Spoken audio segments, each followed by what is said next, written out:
시편 107편 1절 찾으신 줄 알고요. 한 절인데 우리 같은 목소리로 봉독하겠습니다. 여호와께 감사하라. 그는 선하시며 그 인자심이 영원함이로다. 아멘. 지금도 회자되고 있는 유명한 광고가 하나 있습니다.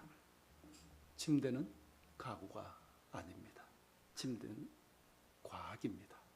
라고 하는 광고예요. 이 광고 처음 나왔을 때 굉장히 반응이 좋았어요. 그러면서 이게 많이 회자가 되고, 그러면서 그 침대 역시 굉장히 많이 팔린 걸로 알고 있습니다. 그 말을 이제 그 광고를 듣고 나니까 침대는 과학인 것이 맞는 것도 같습니다. 그런데 혹시 여러분들은 감사는 과학입니다 라는 말을 들어보셨는지요? 감사의 과학이라는 책이 있습니다. 이 감사의 효과에 대해서 이 과학적 실험과 연구 결과를 모은 책인데, 우리나라에서 이제 땡스, 마음을 여는 감사의 발견이라는 제목으로 이제 출간이 되었어요.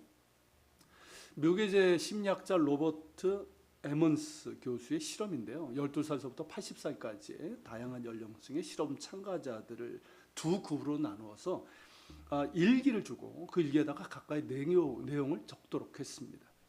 한쪽 그룹은 걱정거리든 뭐 아무거나 그냥 적게 했고요. 다른 한쪽은 감사한 것만을 적게 했습니다. 자, 10주 후에 감사 그룹은 다른 그룹에 비해서 확연한 차이점이 드러났는데, 삶의 만족도, 건강, 행복 지수가 감사 내용을 쓰지 않은 다른 그룹에 비해서 훨씬 높았고, 두통, 기침, 어지럼증 이런 것도 줄고, 수면이나 일, 노동, 운동 이런 것에서도 훨씬 좋은 성과를 냈습니다.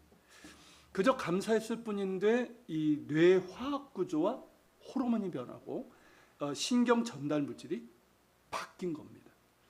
감사를 느끼는 순간 이 뇌 좌측의 전전 두피질이 활성화된다는 것을 밝혀낸 거예요. 이 전전 두피질은 이제 요즘 많이 얘기를 하잖아요. 여러 분야에서.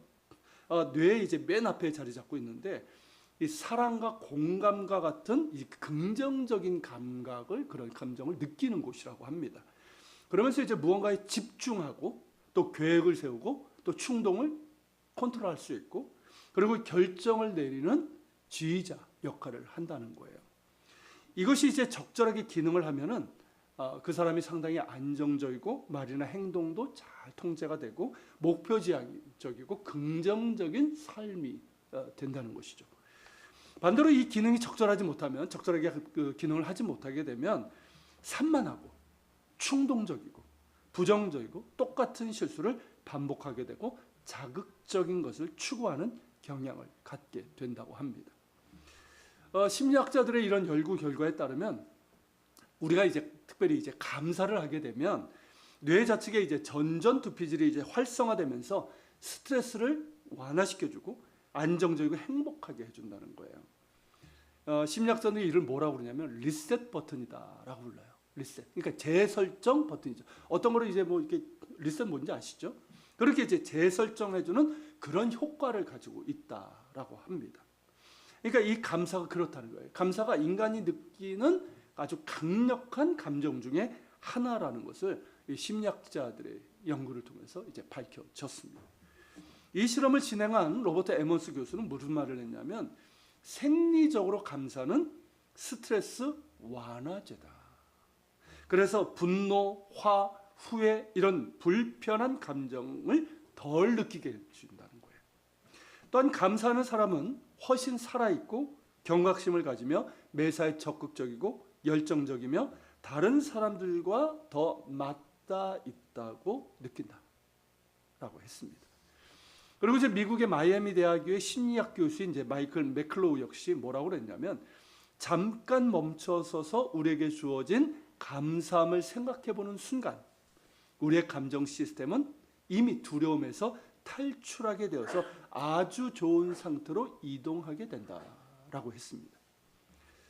이런 연구 결과가 정말 맞다는 것은 실제로 있었던 일인데요. 어느 교회 사모님이 위암 판정을 받았습니다.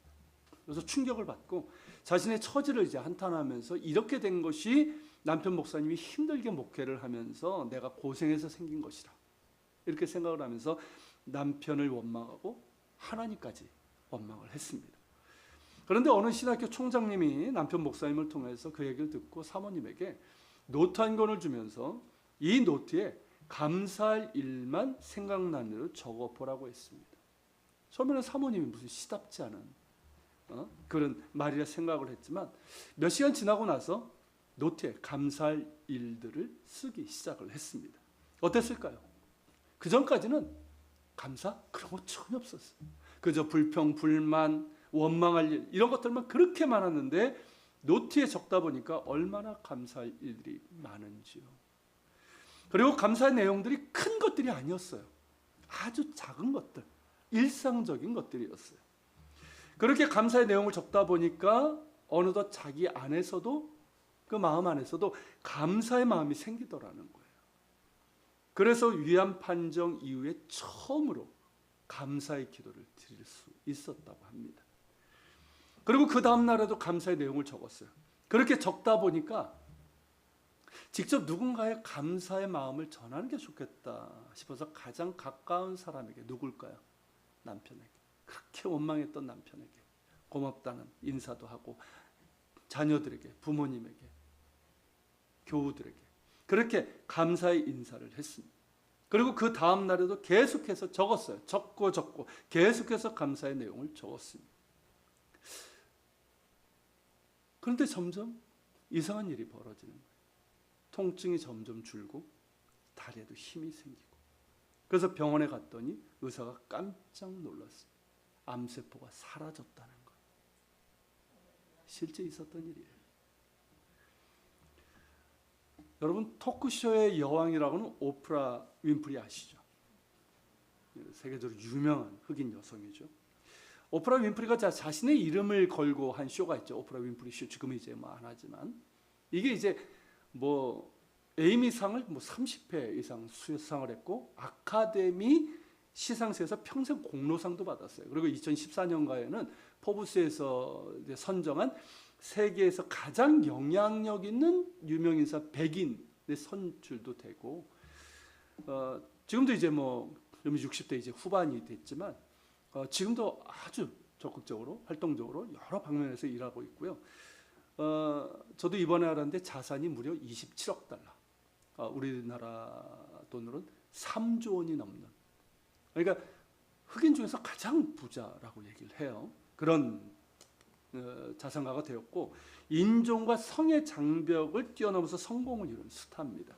그래서 많은 사람들이 부러워하죠. 그런데 오프라 윈프리의 과거는 전혀 달랐습니다. 현재의 모습과는 너무나 동떨어진 삶을 살고 있었어요. 지독히 가난한 미혼모에게서 태어났습니다. 그리고 태어나자마자 어머니에게서 버려졌고 할머니 손에 자랐어요. 그런데 할머니도 가난하니까 돌보지 못하고 일하면서 그냥 방치가 된 거예요. 그러다가 9살 어린 나이에 사촌 오빠에게 성폭행을 당했습니다. 또 삼촌에게도 성폭행을 당하고, 그러면서 원치 않는 임신을 해서 14살에 미혼모가 되었습니다. 근데 그 아이가 2주 만에 죽었고, 오프라 윈프리는 그로 인해서 정말 충격을 받으면서 자살 기도도 그렇게 하려고 했고, 또 마약, 담배 이런 것들을 이제 접하게 되면서 하루하루를 지옥같이 살았습니다. 그러면서 이제 몸이 완전히 망가졌죠. 그래서 110kg에 가까운 고도 비만이 되었고, 살고자 하는 의욕도 희망도 전혀 없이 몸과 마음이 모두 망가진 불행한 흑인 여성에 불과했습니다. 이처럼 기구한 그녀의 삶의 종지부를 찍게 된 중요한 사건이 발생했는데, 신앙으로 변화된 친아버지의 재회였어요. 원래는 이제 너무 그런 상황이 되니까 할머니가 뭐 어떻게 방법이 없잖아요. 그래가지고 이제 어떻게 수소문해서 친아버지가 어디 살고 있다는 걸 알고 그리 보낸 것뿐이에요. 근데 친아버지는 이제 원래 군인이었는데 이 사람도 이제 엉망으로 살았죠. 근데 재혼을 하고 그러면서 이제 예수님을 만나게 된 거예요. 그래서 신앙으로 이제 거듭난 그런 이제 새로운 삶을 살고 있었는데, 이런 친아버지와 만나게 되었고, 이 아버지는 자기의 딸 오프라 윈프리에게 새로운 세상을 보여주었습니다. 그녀에게 매주 책을 읽게 했어요. 그리고 성경을 읽고 암송하는 훈련도 시켰습니다. 처음 접해본 책이에요. 그저 가지고 책을 볼 수가 있겠습니까?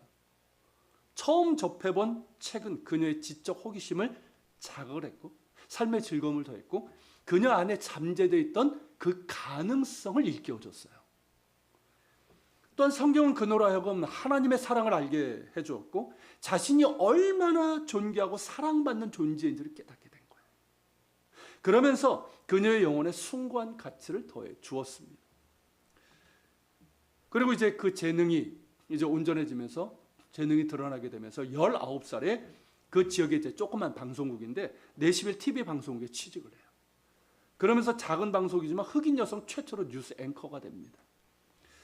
그곳에서 3년 지났는데 좀 더 큰 이제 볼티미어 TV 방송국 이제 6시 뉴스 앵커로 이제 진출하게 됩니다. 근데 담당자가 오프라가 너무 감정적이다 이러면서, 뭐 흑인 여성이라는 거 사실이 실제 이유인데, 아침 방송으로 좌천을 시켜버려요. 저녁 뉴스가 메인이잖아요. 근데 아침 방송으로, 6시 아침 방송으로 좌천을 시켜버렸습니다. 근데 이것이 전화위복의 기회가 되었다고 합니다. 첫 방송을 하고 나서 그녀의 소감이 뭐였냐면 불평, 불만이 아니라 감사였어요. 하나님께 감사 기도였어요. 좌천되었지만 정말 자신이 하고 싶은 일을 하게 된 것 같다. 자기가 있어야 될 자리에 있었던 것 같다. 그게 뭐냐면 사람들이 살아가는 이야기거든요. 실제로 이제 오프라 윈프리가 맡은 이 아침 방송은 기대 이상의 대성공을 거두었고, 이것이 이제 토크쇼의 여왕이 되는 첫걸음이 될 수 있었던 거예요. 현재 오프라는 세계에서 가장 유명하고 가장 바쁜 사람 중에 한 사람이 되었습니다. 그럼에도 그녀가 빠지지 않고 날마다 하고 있는 일이 하나 있다고 합니다. 그게 뭐냐면 감사 일기를 쓰는 습관이에요. 날마다. 하루 동안 일어났던 일들 가운데 5가지 감사 목록을 기록하는 것인데, 감사의 내용이 거창한 것들이 아니에요. 아주 일상적이고 작은 것들이에요. 예를 들면 이런 내용입니다. 이 오프라의 감사 일기는 굉장히 유명해요. 많이 알려져 있는데 이런 내용이에요. 오늘도 거뜬하게 잠자리에서 일어날 수 있어서 감사합니다. 유난히 눈부시고 파란 하늘을 보게 해주셔서 감사합니다. 점심때 맛있는 스파게티를 먹게 해주셔서 감사합니다. 얄미운 짓을 한 동료에게 화내지 않았던 저의 참을성에 감사합니다. 좋은 책을 읽었는데 그 책을 써준 작가에게 감사합니다. 어떻습니까? 우리가 일상적으로 겪는 일이죠. 요즘 여러분 이런 감사 드리십니까? 아침에 일어나고 얼마나 날씨 맑고 좋아요. 이런 내용들이에요. 이렇게 날마다 일상에서 일어나는 작은 것들에 감사하고 감사일기를 예수님을 만난 후 지금까지 계속 쓰고 있다라는 거예요. 그러면서 자기 인생에서 이 감사일기가 그런 거죠. 자기 일생에서 정말 무엇이 가장 소중한지 이것을 이제 일깨워주고 어디에다 삶의 초점을 줘야 되는지를 배우게 됐다는 거예요. 돈이 아니에요. 명예가 아니에요. 인기가 아니에요. 정말 소중한 건 뭘까요? 작은 것들에 있어요. 익숙한 것들에 있단 말이죠. 이런 이제 소중한 것이 무엇인지, 삶의 초점, 방향, 이런 것들이 어디에 있어야 되는지 이걸 계속 확인하면서 살았다는 것이죠. 또 힘들 때도 있을 거 아니에요. 힘들 때마다 감사일기를 이렇게 뒤적여 보면서 다시 힘을 얻고 일어설 수 있었다고 합니다. 결국 삶의 활력소이자 힘의 원천이 뭐였냐면 감사였다는 거죠. 감사의 습관. 그 감사의 습관이 그녀를 강한 사람으로 만들어준 것이고 성공으로 이끌어 주었다는 겁니다. 사소한 일상의 것에 감사하며 감격하는 사람만이 삶의 소중함을 깨닫게 됩니다. 큰 것 찾아다니는 사람들은 삶의 소중함을 몰라요. 그러니까 더 자극적인 것, 일확천금 이런 것들을 쫓아다니는 거죠. 사랑하는 여러분, 감사합시다. 여러분들도 한번 감사한 일들을 한번 기록해 보십시오. 뭐 감사 노트, 감사 일기 뭐 이런 형식으로 큐티를 하신다면 뭐 그 밑에다가 쓸 수도 있겠고요. 저도 그러고 있습니다. 날마다 못하지만 이렇게 좀 적고 있어요. 그러면서 여러분 감사하시고, 그리고 기도하면서도 감사하십시오. 우리가 기도할 때 뭐 때로 울기도 하고 간구도 하지만 무엇보다 감사의 기도를 많이 드리시길 바랍니다. 감사라는 게 단 거 아니에요. 뭐 큰 거, 하나님 내가 이래서 감사합니다. 그것도 당연히 감사하지만 작은 것들에 한번 감사하면서 하나님께 기도 드려 보십시오. 하나님, 제가 오늘 아침에 이렇게 거뜬하게 일어날 수 있었네요. 감사하시고, 오프라 위프리가 그랬던 것처럼 뭐 오늘 주일 아닙니까? 하나님, 주일 아침 일어날 수 있어서 감사하고, 이렇게 교회 와서 예배 드릴 수 있어서 감사하고, 이렇게 사랑하는 우리 교우들과 이렇게 같이 예배 드릴 수 있어서 감사하고, 우리 가족이 있어서 감사하고, 하루 세끼 먹을 수 있어서 감사하고, 제가 뭘 할 수 있어서 감사하고, 뭐 오프라 윈프리 누가 내 성질을 자꾸 건드는데 잘 인내하고, 혹은 내가 친절을 베풀어서 감사하고, 이런 것들이 있을 거 아니에요. 그렇게 이제 그런 작은 것들에 대해서 한번 감사해 보십시오. 너무나 익숙해서 너무나도 당연하게 여기는 그런 것들을 생각하면서 감사의 기도를 한번 드려보시길 바랍니다. 정말 감사할 것이 많을 겁니다. 아마 여러분들의 기도는 감사로 다 채워지면서 끝날 수도 있어요. 그리고 무엇보다 하나님을 생각하면서 감사하십시오. 오늘 본문 말씀이 그거거든요. 그 감사가 여러분들에게 힘이 되고 위로가 되고, 그저 바쁘게만 사는 것이 아니라 인생에서 정말 소중한 것이 무엇인지, 그리고 내가 어디에 삶의 목표와 초점 방향을 두고 살아야 되는지를 확인하게 해줍니다. 그게 감사예요.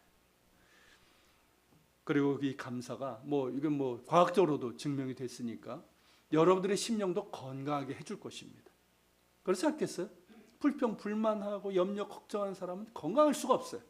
근데 감사하는 사람은 그 심령도 건강해지고 그 몸도 건강해지리라고 믿습니다. 그리고 감사를 기뻐하시는 하나님의 은혜와 축복이 여러분들과 여러분들의 삶 가운데도 임할 줄로 믿습니다. 자, 이런 연구 결과, 이 사례들 보면 성경의 원리가 얼마나 정확한지를 알 수가 있어요. 먼저 로마서 1장 21절을 한번 볼까요? 내려보시겠어요? 같이 읽겠습니다. 하나님을 영화롭게도 아니하며 감사하지도 아니하고 허망해지면 미련한 마음이 어두워졌나니. 자, 이게 무슨 뜻입니까? 자, 감사하지 않는 사람은 그 생각이 허망해진다는 거예요. 그리고 그 생각도 미련한, 즉 어리석어지고 어두워질 수밖에 없다는 거예요. 맞죠? 이 말씀처럼 우리가 감사하지 않을 때 우리 생각은 허망해집니다. 즉 쓸모없는, 쓸데없는 그런 생각에 사로잡히게 된다는 거예요. 그러면서 그 마음도 어떻습니까? 미련해지고 점점 어두워질 수밖에 없는 거예요. 그러나 우리가 감사할 때 우리 마음에는 참 평강이 찾아오면서 안정적이고 긍정적이 되고 우리의 몸 역시 건강하고 아주 좋은 상태가 된다는 것이죠. 이것이 이제 빌립보 4장 6절 7절에서 정확하게 말씀하고 있는 바입니다. 같이 읽겠습니다. 아무것도 염려하지 말고 오직 모든 일에 기도와 간구로 너희 구할 것을 감사함으로 하나님께 아뢰라. 그리하면 모든 지각에 뛰어난 하나님의 평강이 그리스도 예수 안에서 너희 마음과 생각을 지키시리라. 자, 우리가 감사할 때 어떻게 된다는 약속입니까? 모든 지각에 뛰어난 하나님의 평강이 그리스도 예수 안에서 우리의 마음과 생각을 지켜주신다는 것이죠. 감사할 때 하나님의 평강이 우리의 흔들렸던 마음, 우리의 염려하고 우리의 걱정하고 그러면서 흔들렸던 마음들, 흐트러지고 희미해졌던 그런 생각도 바로 잡아주시고 밝게 해주신다는 것입니다. 할렐루야. 그리고 욕심과 두려움에 끌려서 어리석은 판단을 하지 않도록 해주시고, 항상 그렇게 되거든요. 이게 흐트러지고 어두워지면요, 욕심과 두려움에 끌려다니게 돼요. 그럼 어리석은 판단을 하게 되요. 그렇게 되지 않도록 해주시고 우리 마음의 어둠도 몰아내 주신다는 겁니다. 실제로 그러하죠. 우리가 실제로 경험하는 것 아닙니까? 이런 성경의 말씀이 과학적으로 그대로 입증이 된 것이죠. 그러게 성경은 우리에게 감사할 것을 명령하고 있습니다. 그러니까 성경에 보면 이 명령하는 것들이 몇 가지가 있어요. 그 중에 하나가 뭐냐면 감사예요. 감사를 명령하고 있어요. 자, 데살로니가전서 5장 18절 같이 읽어볼까요? 범사에 감사하라. 이것이 그리스도 예수 안에서 너희를 향하신 하나님의 뜻이니라. 하나님의 뜻이. 범사에 감사라. 하나님의 뜻이고 명령.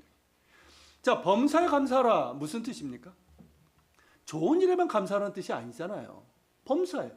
그러니까 힘들고 어렵고 염려, 걱정이 찾아오는 그런 상황에서도 감사라는 말씀이에요. 그런데 사실 힘들고 어렵고 염려, 걱정이 있을 때 감사하기가 어떻습니까? 그렇게 쉽지 않아요. 그죠? 염려, 걱정하고 두려워하고 뭐 실망하고 뭐 이런 게 자연스럽죠. 그런 상황 가운데 감사하는 게 그렇게 쉽지는 않습니다. 자, 그런 상황에서 어떻게 감사할 수 있을까요? 기도하라는 거죠. 기도하십시오. 힘들고 어렵고 염려, 걱정과 두려움이 찾아올 때 기도하십시오. 기도한다는 건 뭡니까? 기도한다는 것은 당장은 내 문제 때문에 하는 거지만 결국 하나님을 바라보는 거잖아요. 하나님을 바라보는 가운데 우리에게 주어지는 평안, 감사할 수 있는 힘이 주어지는 거예요. 여러분, 손양원 목사님 잘 아시죠? 뭐 사랑의 원자탄이라는 그런 이제 뭐 이름으로 불려지는 분인데 대단한 분이시죠. 두 아들을 죽인 죽인 사람을 이제 자기 양자로 아들로 삼았고 나병 환자들을 소록도에 있는 나병 환자들을 돌보면서 그렇게 평생 살다가 돌아가신 분입니다. 손양원 목사님이 이제 두 아들 장례식에서 유명한 거죠. 10가지 감사를 했죠. 두 아들이 그렇게 죽었는데 10가지 감사를 낭독을 했어요. 정말 대단하고 정말 사랑의 원자탄이라고 불릴 만큼 위대한 사랑을 보여줬습니다. 그런데 우리는 그 과정을 잘 몰라요. 두 아들이 죽었을 때 가족들에게는 내색하지 않았지만 밤에 아들들의 방에 들어가서 유품을 끌어안고 얼마나 울었는지 모릅니다. 하나님을 원망하기도 했어요. 손양 목사님도 사람이에요. 아버지고. 그런데 손 목사님이 기도했습니다. 처음에는 왜 이런 일이 일어났냐고, 왜 두 아들을 데려가셨냐고 흐느끼면서 그렇게 기도했지만 점차 하나님께서 주시는 평안을 얻게 되었어요. 그러면서 하나님께 감사할 수 있는 힘을 얻게 된 것입니다. 그러면서 두 아들을 죽인 그 사람을 자기 양자로 삼고, 그래서 이 사람을 완전히 변화시켰죠. 여러분, 기도하십시오. 뭐 기도하시는 줄 알지만 기도하십시오. 힘들고 어렵고 염려, 걱정, 두려움이 찾아올 때 더욱더 기도하십시오. 그 기도를 통해 감사할 수 있는 힘이 주어집니다. 하나님께서 평안함을 주십니다. 감사할 때 그 감사가 실제로 감사하는 마음과 삶으로 바꿔줄 것입니다. 존 밀러라는 분이 말한 것처럼 사람이 얼마나 행복한가는 그의 감사의 깊이에 달려 있습니다. 행복해서 감사한 것이 아니라 감사해서 행복한 것이죠. 그런 여러분 되시길 바랍니다. 그런 가운데 범사에 감사할 수 있는 우리 모두가 될 수 있길 바랍니다. 이것이 예수 그리스도 안에서 우리를 향하신 하나님의 뜻입니다. 오늘 본문도 감사할 것을 명령하고 있습니다. 다시 한번 읽어볼까요? 여호와께 감사하라. 그는 선하시며 그 인자심이 영원함이로다. 자, 여호와 하나님께 감사하는 것인데, 그런데 그렇게 하나님께 감사되는 이유가 있다는 거예요. 우리 성경에는 생략되어 있지만 히브리어 성경 원문을 보면 때문에라는 단어가 있어요.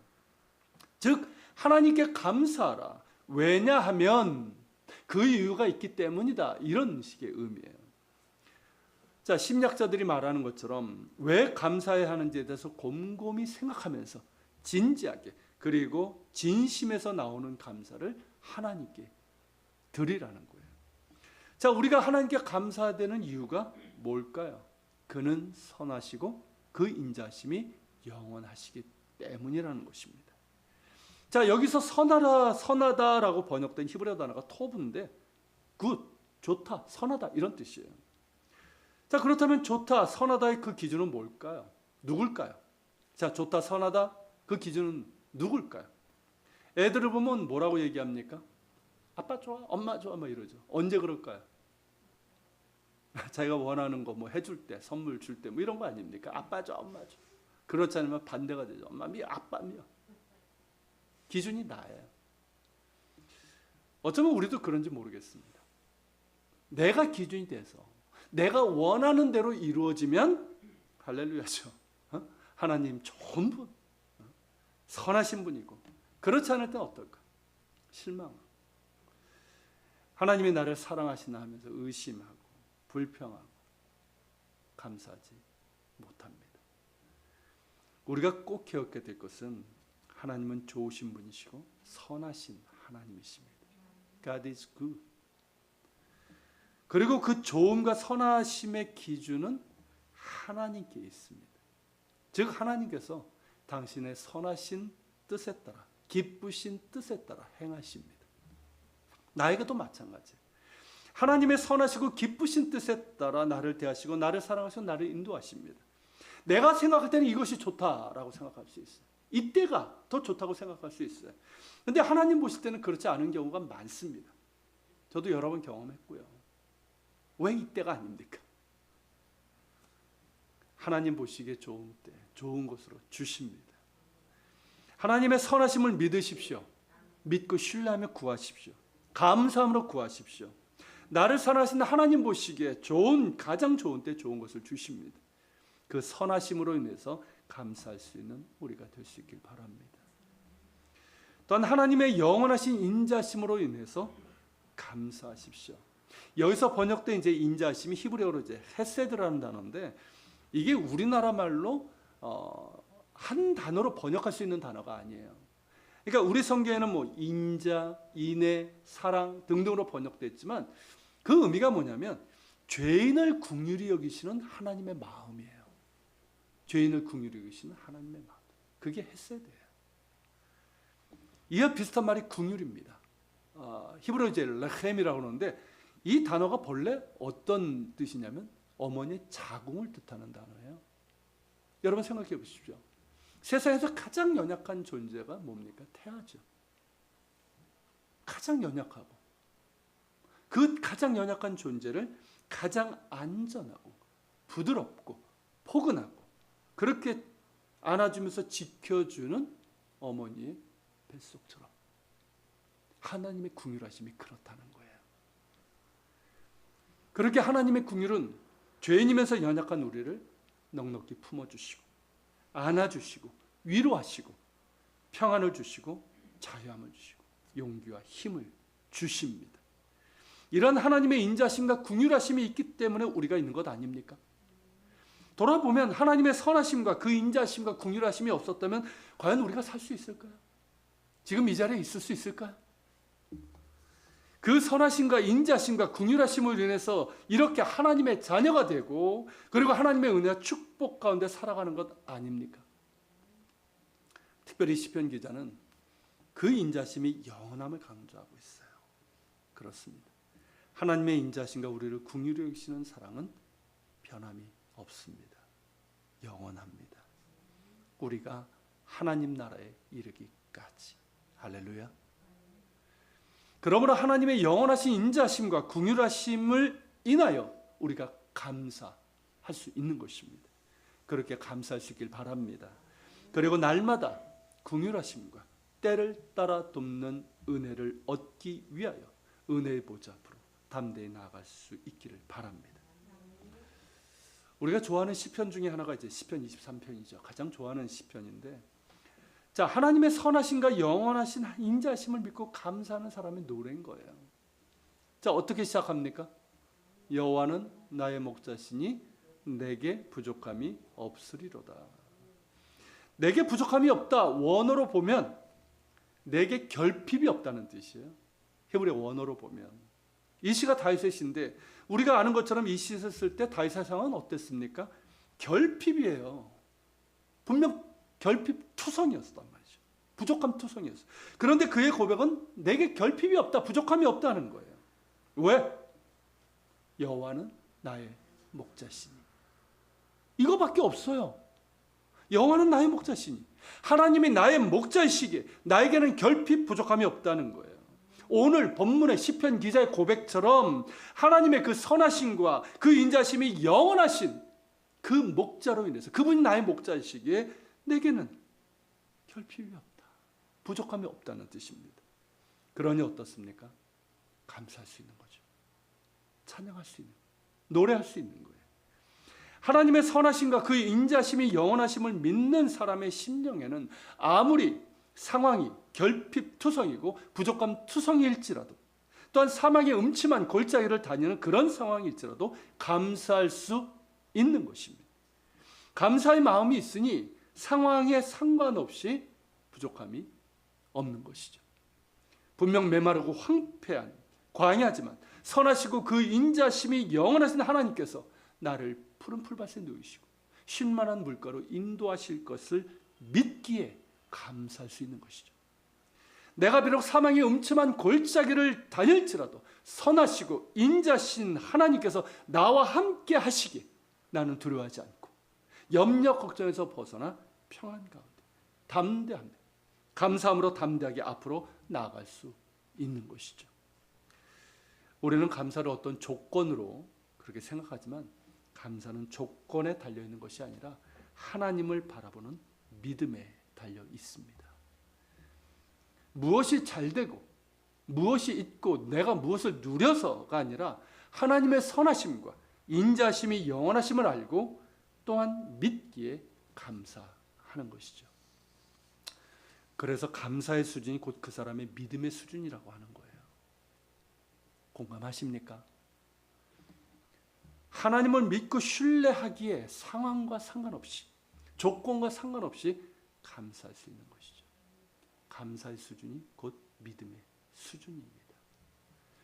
하나님께서는 그렇게 당신을 믿고 신뢰하며 감사하는 자에게 그 선하심과 인자심을 베푸십니다. 시편 23편과 같은 아름다운 감사를 드릴 수 있는 우리 모두가 될 수 있기를 축복합니다.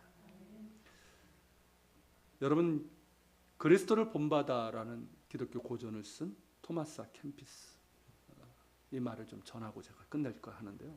이런 얘기를 했어요. 하나님은 항상 감사하는 자에게 축복을 주시고 그의 축복을 교만한 자의 손에서는 거두시나 겸손한 자에게는 언제나 허락하신다. 항상 감사하는 자가 되시고 겸손함으로 감사하는 삶을 살아가길 바랍니다. 하나님께 기뻐하시면서 축복을 주십니다. 또한 찰스 스펄전 목사님 아시죠? 이런 말을 했어요. 촛불을 주신 하나님께 감사하면 전등불을 주시고 전등불을 주신 하나님께 감사하면 달빛을 주시고 달빛을 주신 하나님께 감사하면 햇빛을 주시고 햇빛을 주신 하나님께 감사하면 햇빛도 필요 없는 영원한 하나님 나라의 영광스러운 빛을 주신다. 어떤 의미인지 이해가 되시죠? 때로는 정말 캄캄할 때가 있어요. 그러나 그때 감사하면 하나님께서 희망의 빛을 비춰주십니다. 그리고 감사할수록 하나님께서 영원한 하나님 나라를 보게 하시는 거예요. 이 땅에 살면서 하나님 나라의 영원한 빛을 볼 수 있다면 무엇이 문제겠습니까? 무엇이 걱정해요? 무엇이 두렵겠어요? 뭘 비교해요? 뭘 원망하고? 우리가 이 땅에 살아가면서 정말 범사에 감사하고 감사하는 가운데 하나님 나라를 우리가 바라볼 수 있고 또 누릴 수 있는 우리 모두가 되시기를 축원합니다. 같이 기도합시다. 오늘 말씀을 기억하면서 같이 우리 기도합시다. 특별히 감사하면서 기도했으면 좋겠습니다. 한번 여러분 돌아보시고 또 오늘도 지난 한 주간도 한번 돌아보시면서 감사 기도 드려보십시오. 대단한 거 아닙니다. 아주 일상적인 거예요. 그 가운데 힘든 일이 있었지만 힘든 가운데서도 감사할 수 있는 것이 참 많습니다. 그 감사의 기도를 들어보고 하나님 정말 감사할 수 있는 그런 믿음의 사람 되게 해주시고 하나님의 선하심과 그 인자심이 영원하심을 기억하면서 감사하며 하나님 나라의 빛을 볼 수 있는 우리가 되게 하여 주시옵소서. 우리가 기도하며 주문하고 나갑시다.